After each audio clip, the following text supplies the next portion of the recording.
जय हिंद, नमस्कार। स्वागत आप सभी दोस्तों का आज के इस महत्वपूर्ण क्लास में।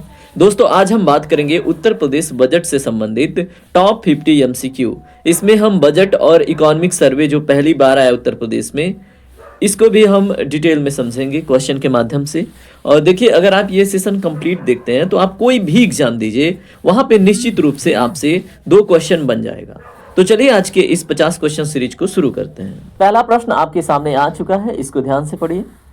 वित्त मंत्री सुरेश खन्ना ने 11 फरवरी 2026 को उत्तर प्रदेश विधानसभा में अपना कौन सा बजट इन्होंने पेश किया है? तो दोस्तों, आप याद रख लीजिए, इन्होंने 7वीं बार पूर्णकालिक बजट अपना पेश किया है और ये महत्वपूर्ण प्रश्न आपसे बन जाएगा एग्जाम में। ठीक है, अगला प्रश्न देखिए आपसे क्या पूछा जाएगा।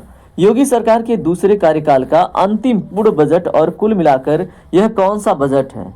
तो दोस्तों, ये 10वां बजट है। यहाँ पे ऑप्शन सी आपका करेक्ट होगा, याद रखेंगे। अगला प्रश्न देखिए आपसे क्या पूछा जाएगा। वित्त वर्ष 2026-27 के लिए उत्तर प्रदेश के कुल बजट का आकार कितना निर्धारित किया गया है? वेरी वेरी इंपॉर्टेंट, आप इसको वेरी वेरी इंपॉर्टेंट कर लीजिए। ठीक है, क्योंकि यहाँ से प्रश्न आपसे बनेगा। अब यहाँ पे इसका जो राइट आंसर है वो है आपका ऑप्शन सी, यानी कि 9,12,696.35 करोड़। और ये अभी तक का दोस्तों सबसे बड़ा बजट है उत्तर प्रदेश का। ठीक है, चलिए बात करते हैं अगले प्रश्न पे। बजट 2026 के अनुसार उत्तर प्रदेश का सकल घरेलू जो उत्पाद है, ठीक है, यहाँ पे बात हो रही है स्टेट के लेवल पे, जिसको हम जीएसडीपी कहते हैं, वो कितने रुपए रहने का अनुमान है? तो दोस्तों, कितने रुपए रहने का अनुमान है? ऑप्शन सी करेक्ट होगा, 30.25 लाख करोड़ का। ठीक है, याद रखें कितना? 30.25 लाख करोड़ रुपए का। चलिए बात करते हैं अगले प्रश्न पे। अगला प्रश्न आपके सामने है। वित्त वर्ष 2026-27 के बजट में उत्तर प्रदेश का जो राजकोषीय घाटा है, फिस्कल डेफिसिट है, ये कितने प्रतिशत रहने का अनुमान लगाया गया है? दोस्तों, प्रश्न संख्या 5 का राइट आंसर ऑप्शन बी है, 3% का। और वैसे सेंट्रल में पूछ ले तो दोस्तों 4.3% का इस बार अनुमान लगाया गया है। यहाँ पे उत्तर प्रदेश की बात हो रही है, तो आप इसको याद रख लीजिएगा। ठीक है, और सेंटर को भी देख के चलेंगे। सेंटर का भी मैंने कवर करा दिया है 50 क्वेश्चन में, जो कि आपको देखना है। ठीक है, वो भी बहुत इंपॉर्टेंट है आपके एग्जाम के लिए। उत्तर प्रदेश बजट 2026-27 में जो कृषि के लिए बजट दिया गया, वो कुल बजट का कितना प्रतिशत हिस्सा आवंटित किया गया है? दोस्तों, प्रश्न संख्या 6 का राइट आंसर ऑप्शन बी है, 9%। ठीक है, कितना? 9%, याद रखेंगे। अगला प्रश्न देखिए आपसे क्या पूछा जाएगा। वित्त वर्ष 2026-27 के कुल बजट का कितना प्रतिशत हिस्सा स्वास्थ्य क्षेत्र के विकास के लिए निर्धारित है? तो दोस्तों, प्रश्न संख्या 7 का राइट आंसर ऑप्शन बी है, 6%। ठीक है, तो याद रखेंगे, स्वास्थ्य क्षेत्र में 6%, कृषि में हमने देखा 9%। ठीक है, अगला प्रश्न देखिए क्या बनेगा। उत्तर प्रदेश बजट 2026-27 में विकास कार्यों और इंफ्रास्ट्रक्चर पर कुल बजट का कितना प्रतिशत खर्च किया जाएगा? तो दोस्तों बताइए, ये तो बहुत महत्वपूर्ण हो गया आपके लिए। ठीक है, तो यहाँ पे 19.5% है, बहुत ही ज़्यादा महत्वपूर्ण हो गया ये आपके एग्जाम के लिए। और ये सबसे अधिक आपको दिख रहा होगा, है ना, 19.5% हो गया ना सबसे अधिक। चलिए बात करते हैं अगले प्रश्न पे। बजट 2026 के आंकड़ों के अनुसार 2024-25 में उत्तर जो प्रदेश है उसकी प्रति व्यक्ति आय कितनी दर्ज की गई है? ठीक है, तो ये 2026 के आंकड़े के अनुसार 2024-25 जो वित्त वर्ष था उसके बारे में पूछा गया प्रश्न है और पूछा भी जाता है। ठीक है, तो राइट आंसर है यहाँ पे आपका ऑप्शन बी। ठीक है, कितना? 1,09,844 रुपये पर कैपिटा इनकम काउंट की गई है। चलिए बात करते हैं अगले प्रश्न पे। उत्तर प्रदेश सरकार के अनुमान के अनुसार जो वर्ष 2025-26 था उसमें राज्य की जो प्रति व्यक्ति आय बढ़कर कितनी पहुंचने की संभावना रही है? ठीक है, ये 2025-26 के बारे में बात हो रही है अभी। ठीक है, तो ऑप्शन सी करेक्ट होगा, 1,20,000 रुपये। ठीक है, बात करते हैं अगले प्रश्न पे। मुख्यमंत्री सामूहिक विवाह योजना के तहत सभी वर्ग की लड़कियों को दी जाने वाली सहायता राशि को 51,000 रुपये से बढ़ाकर कितना रुपए करने की घोषणा की गई है? Very very important. ठीक है, ये बहुत ही ज़्यादा महत्वपूर्ण है, आप इसको बिल्कुल रट के जाइए, आपके एग्जाम में प्रश्न निश्चित रूप से बनेगा। तो दोस्तों 1 लाख रुपए कर दिया गया है। और यहाँ पे एग्जामिनर आपको फंसाएगा कहाँ पे? यहाँ पे देखिए, सभी वर्ग की बात हो रही है, ऐसा नहीं है कि किसी विशेष वर्ग की। ठीक है, अगला प्रश्न, बजट 2026 के आंकड़ों के अनुसार उत्तर प्रदेश की जो वर्तमान बेरोजगारी दर है वो कितनी है? तो दोस्तों अभी जो वर्तमान की बेरोजगारी दर है वो है आपकी 2.24%, ठीक है, जबकि इससे अधिक है, लेकिन ये बजट है तो फिर भाई सरकार तो सारी सच्चाई थोड़ी दिखाएगी। अगला प्रश्न, मुख्यमंत्री युवा उद्यमी विकास अभियान के तहत हर साल कितने नए सूक्ष्म उद्यम स्थापित करने के लिए ब्याज मुक्त ऋण दिया जाएगा? तो दोस्तों इसका जो राइट आंसर है ऑप्शन बी है, 1 लाख रुपए, ठीक है। याद रखेंगे, मुख्यमंत्री युवा उद्यमी विकास अभियान के तहत हर साल कितने नए सूक्ष्म उद्यम स्थापित करने के लिए ब्याज मुक्त, ठीक है। तो आप याद रखेंगे, नए सूक्ष्म अगर आप जाते हैं, आप दावा करते हैं तो आपको 1 लाख रुपए, ठीक है, विदाउट इंटरेस्ट, ठीक है, आपको मिल जाएगा। चलिए बात करते हैं अगले प्रश्न पे। बजट 2026 के अनुसार उत्तर प्रदेश में जो संचित क्षेत्र है, ठीक है, सिंचित क्षेत्र है दोस्तों, 2016-17 से अगर यहाँ पे देखें 2016-17 में 2.16 करोड़ हेक्टेयर था, उससे बढ़कर 2024-25 में कितना हो गया है? ये जैसे होता है ना कि इकोनॉमिक सर्वे जब आता है या फिर बजट आता है तो पुराने आंकड़े भी रखे जाते हैं कि कितना हमने मतलब किस वित्त वर्ष में कितना ग्रोथ किया था। तो दोस्तों ये आंकड़े की बात करें तो इसमें राइट आंसर ऑप्शन सी है, 2.76 करोड़ हेक्टेयर, ठीक है। पहले कितना था? 2.16, अब कितना हो गया दोस्तों 2024-25 में? 2.76, लेकिन ये बजट कब का है? 2026-27 का, ठीक है, तो कंफ्यूज नहीं होना है। उसके बाद वर्ष 2016-17 में जो फसल सघनता 162.7% थी वह 2024-25 में बढ़कर कितनी हो गई? इसका जो राइट आंसर है ऑप्शन सी है, 193.7%, ठीक है। याद रखेंगे 193.7% हो गई है दोस्तों, ठीक है। चलिए बात करते हैं अगले प्रश्न पे।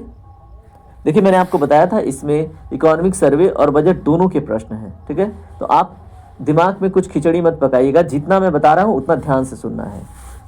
उत्तर प्रदेश बजट 2026-27 के कुल बजट का कितना प्रतिशत हिस्सा शिक्षा क्षेत्र के लिए आवंटित किया गया है? तो शिक्षा क्षेत्र में कितना गया है ये आपसे पूछा जाएगा, तो 12.4% आपको देखने को मिलेगा, ठीक है।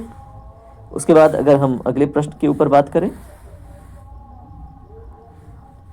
उत्तर प्रदेश बजट 2026-27 में नई योजनाओं यानी जो न्यू स्कीम्स हैं के कार्यान्वयन के लिए कितनी धनराशि आवंटित की गई है? दोस्तों इसका जो राइट आंसर है वो है आपका ऑप्शन सी, कितना बताइए? 43,565.33 करोड़ रुपए, ठीक है। जितने भी न्यू स्कीम्स आएंगे उसके लिए इतना बजट एलोकेट किया गया है। अगला प्रश्न, नमामि गंगे और ग्रामीण जलापूर्ति योजना के लिए बजट 2026-27 में कितना आवंटन किया गया है? तो दोस्तों बताइए, इसका जो राइट आंसर है वो होगा आपका ऑप्शन सी, 22,676 करोड़ रुपए, ठीक है। तो ये भी प्रश्न पूछे जाने की संभावना बहुत अधिक है। नमामि गंगे और ग्रामीण जलापूर्ति योजना के लिए कितना बजट? 22,676 करोड़। अगला प्रश्न, बजट 2026 के अनुसार जल जीवन मिशन के समस्त घटकों हेतु कितनी राशि आवंटित की गई है? इसका जो राइट आंसर है ऑप्शन बी होगा, 22,452 करोड़, ठीक है। तो ये जल जीवन मिशन है और वो नमामि गंगे था, दोनों आंकड़ों में आप कंफ्यूज नहीं होंगे, ठीक है। तो आपने क्या देखा, नमामि गंगे में कितना है? 22,676, और यहाँ पे कितना है दोस्तों? अगर हम बात कर रहे हैं किसका? जल जीवन का, तो 22,452 करोड़, ठीक है। तो 676 नमामि गंगे, 452, ठीक है, जल जीवन मिशन, अब 22,000 तो सेम है, ठीक है। तो आप इसको बिल्कुल फैक्ट रट के एग्जाम में बैठेंगे, कोई भी एग्जाम देंगे दोस्तों स्टेट लेवल पे, हर एक एग्जाम में यहाँ से 2 से 3 प्रश्न देखने को मिलेंगे, डायरेक्टली इनडायरेक्टली, ठीक है। उत्तर प्रदेश बजट 2026-27 में ऊर्जा क्षेत्र एनर्जी सेक्टर के विकास के लिए कितनी धनराशि का प्रावधान है? बताइए। इसका राइट आंसर है ऑप्शन सी, दोस्तों ऊर्जा क्षेत्र के लिए 65,926 करोड़ रुपए का प्रावधान है, ठीक है। चलिए बात करते हैं अगले प्रश्न पे। चिकित्सा, स्वास्थ्य और परिवार कल्याण विभाग के लिए इस बजट में कितनी राशि आवंटित है?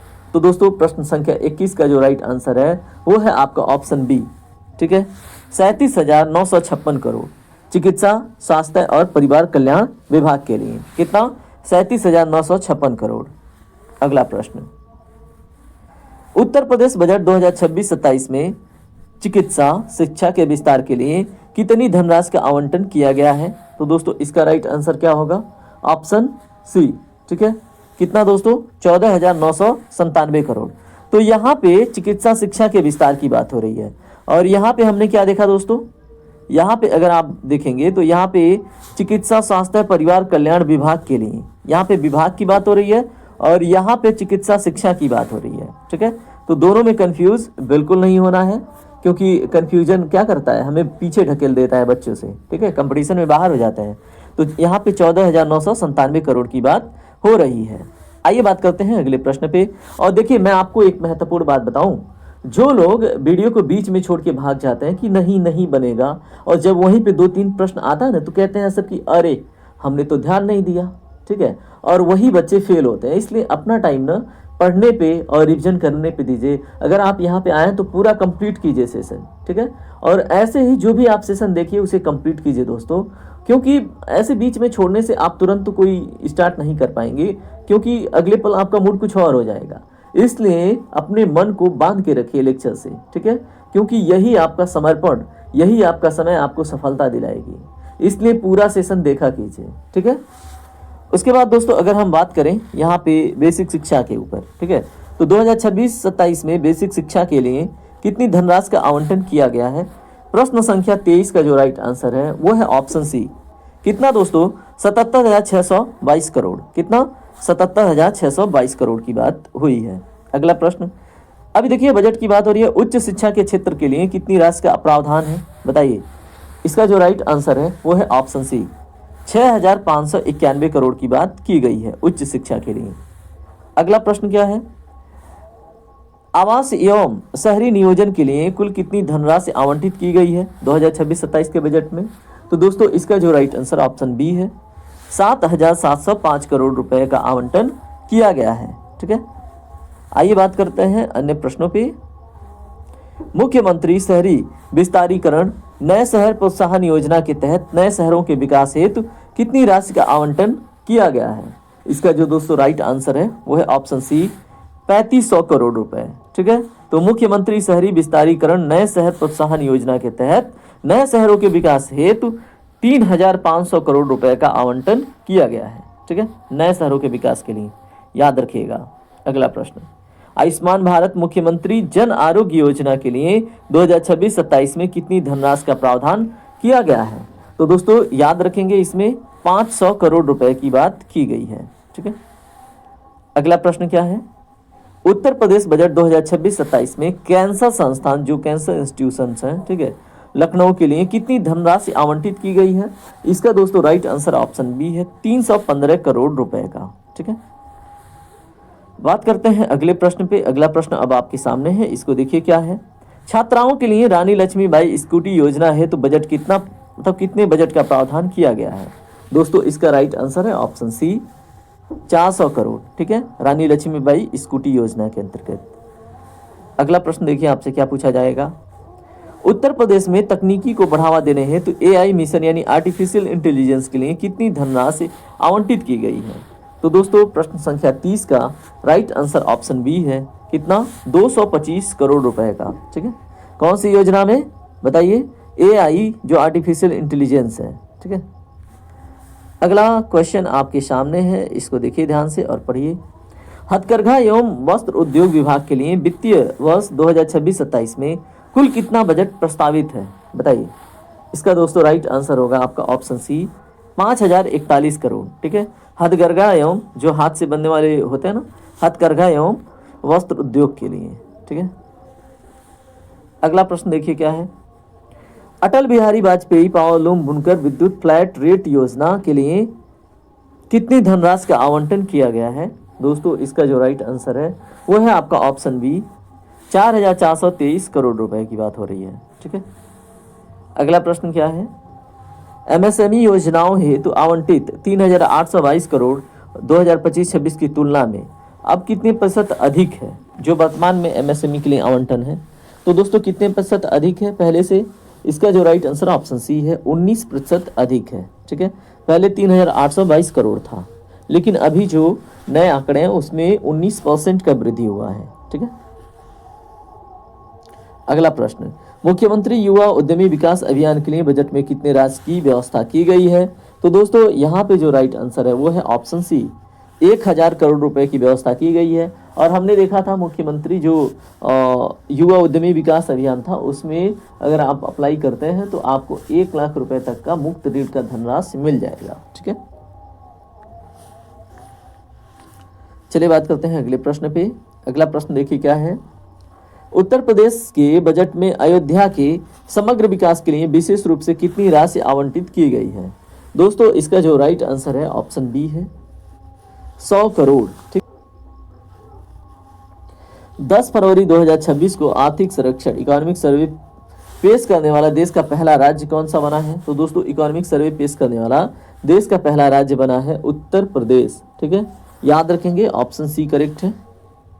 आर्थिक सर्वेक्षण के अनुसार उत्तर प्रदेश का जीएसडीपी 2016-17 के 13.3 लाख करोड़ से बढ़कर अब 2024-25 में कितना हो गया है? तो दोस्तों कितना हो गया है? इसका जो राइट आंसर ऑप्शन सी है, 30.25 लाख करोड़ हो गया है। ठीक है, पहले 13 था, अब 30 हो गया है। क्वेश्चन नंबर 38 में देखिए आपसे क्या पूछा गया है। वर्ष 2016-17 से 2024-25 के बीच उत्तर प्रदेश की जो औसत वार्षिक वृद्धि दर है वो लगभग कितनी रही है? तो दोस्तों इसका जो राइट आंसर है वो है आपका ऑप्शन बी, 10.8%। याद रखेंगे, आपके एग्जाम में प्रश्न बनेगा। ठीक है, बात करते हैं अगले प्रश्न पे। आर्थिक सर्वेक्षण के अनुसार देश के कुल दुग्ध उत्पादन में उत्तर प्रदेश की हिस्सेदारी कितनी प्रतिशत है? वैसे तो आपको पता है उत्तर प्रदेश दुग्ध उत्पादन में पूरे राज्य में फर्स्ट पे आता है भारत में। ठीक है, लेकिन कितना प्रतिशत? तो दोस्तों इसका जो राइट आंसर है वो है ऑप्शन बी, 15.66% केवल उत्तर प्रदेश क्या करता है, उत्पादित करता है दूध का। ठीक है, दूध को। यहाँ पे देखिए अगला प्रश्न, उत्तर प्रदेश में कुल कार्यरत महिलाओं का कितना प्रतिशत भाग कृषि क्षेत्र में लगा हुआ है? इसको ना आप 4 स्टार कर लीजिए, वेरी वेरी इंपॉर्टेंट है। तो दोस्तों इसका right answer option number C है, यानी कि 78.8% महिलाएं कृषि क्षेत्र में क्या करती हैं, कार्य करती हैं। ठीक है, बात करते हैं अब स्टैटिक के ऊपर। स्टैटिक का पहला प्रश्न देखिए, उत्तर प्रदेश के संसदीय इतिहास में सबसे अधिक बार यानी कि 10वीं बार बजट पेश करने वाले मंत्री कौन हैं? तो दोस्तों ये 10वीं बार नहीं है, ये 11 बार कर चुके हैं और इनका नाम है एन डी तिवारी, यानी कि नारायण दत्त तिवारी। ठीक है, इन्होंने 7 बार तो वित्त मंत्री के पद से किया है और 4 बार मुख्यमंत्री के पद पे होते हुए किया है। ठीक है, बजट का एलोकेशन। अगला प्रश्न, उत्तर प्रदेश सरकार द्वारा राज्य का पहला पेपरलेस डिजिटल बजट किस वर्ष पेश किया गया था? तो दोस्तों राइट आंसर है 21-22 में। ठीक है, और यही केंद्रीय बजट के लिए भी है। अगर आपसे केंद्रीय बजट के ऊपर प्रश्न बने तो यही डेट याद रखेंगे। अगला प्रश्न, भारतीय संविधान के किस अनुच्छेद के तहत राज्य सरकार को प्रत्येक वित्तीय वर्ष के लिए विधानसभा में वार्षिक वित्तीय विवरण पेश करना होता है? जैसे मान लीजिए सेंट्रल में क्या होता है, 112। ठीक है, जैसे यूनियन बजट पेश होता है तो उसका डिफिनीशन आपको 112 में मिलता है, लेकिन अगर यही वार्षिक वित्तीय विवरण अगर राज्य के बारे में हो तो ये 202 के अंतर्गत आता है। ऑप्शन बी करेक्ट होता है। ठीक है, अगला प्रश्न आपसे क्या बन सकता है, उत्तर प्रदेश बजट में राजस्व प्राप्तियों का सबसे बड़ा स्रोत क्या है? सबसे बड़ा बताइए, इसका राइट आंसर क्या होगा? दोस्तों इसका राइट आंसर है ऑप्शन बी, राज्य का जो अपना कर राजस्व है वो, यानी कि ओन टैक्स रेवेन्यू है, वो सबसे बड़ी भूमिका निभाती है उत्तर प्रदेश में। उत्तर प्रदेश का अपना कर राजस्व जो स्टेट ओन टैक्स रेवेन्यू है में सर्वाधिक योगदान किस कर का है बताइए? इसका जो राइट आंसर है ऑप्शन सी है, जीएसटी है दोस्तों। जो स्टेट जीएसटी है, यस जीएसटी है और वैट है उसका है। ठीक है, तो 45 नंबर का क्वेश्चन आपके लिए बहुत इंपॉर्टेंट हो जाता है, याद रखिएगा। अगला प्रश्न देखिए आपसे क्या पूछा जा रहा है, उत्तर प्रदेश की जो संचित निधि है, ठीक है, कंसोलिडेटेड फंड है, उसे धन निकालने के लिए किसका विनियोग विधेयक पारित होना अनिवार्य है बताइए? इसका जो राइट आंसर है वो है ऑप्शन बी, विधानमंडल है ना। तो राज्य विधानसभा का जो एप्रोप्रिएशन बिल है वो पारित होना अनिवार्य है। अगला प्रश्न, बजट प्रक्रिया के दौरान जो लेखानुदान है, वोट ऑन अकाउंट है, उसका क्या अर्थ है? दोस्तों इसका अर्थ है पूर्ण बजट पारित होने तक जो व्यय है उसके लिए अग्रिम धनराशि जारी करना। ठीक है, ये होता है वोट ऑन अकाउंट। अगला प्रश्न, उत्तर प्रदेश बजट में वित्तीय वर्ष की अवधि क्या मानी जाती है? तो दोस्तों इसके लिए क्या मानी जाती है? ऑप्शन सी करेक्ट है, 1 अप्रैल से 31 मार्च। ठीक है, अगला प्रश्न क्या है? राजकोषीय उत्तरदायित्व और बजट प्रबंधन एक अधिनियम आया था, FRBM एक्ट। उसके अनुसार राज्यों को अपना राजकोषीय घाटा कितने प्रतिशत के भीतर रखने का मतलब एक तरह से गाइडलाइंस था, या फिर कितना रखना चाहिए? इसका दोस्तों राइट आंसर है ऑप्शन बी, 3%। ठीक है, उसके बाद अगला प्रश्न है और आज का अंतिम प्रश्न है, और अभी तक आपने सभी महत्वपूर्ण प्रश्न देख लिए हैं। उत्तर प्रदेश बजट में पूंजीगत व्यय का मुख्य उद्देश्य क्या होता है? तो दोस्तों इसका जो मुख्य उद्देश्य है वो है संपत्ति का निर्माण। ठीक है, और संपत्ति के निर्माण का मतलब है सड़क बनवाना, पुल बनवाना, स्कूल आदि बनवाना, ये कैपिटल एक्सपेंडिचर में आता है। और दोस्तों अगर आपको वीडियो पसंद आई तो वीडियो को लाइक ज़रूर किया कीजिए, कमेंट में अपना स्कोर और अपना फीडबैक लिखा कीजिए, और अगर आप नए हैं तो सब्सक्राइब करके GS फोकस फैमिली का एक डायनेमिक पार्ट बनिए। चलिए मिलते हैं अगले क्लास में, तब तक के लिए जय हिंद, जय भारत, आपका दिन शुभ हो।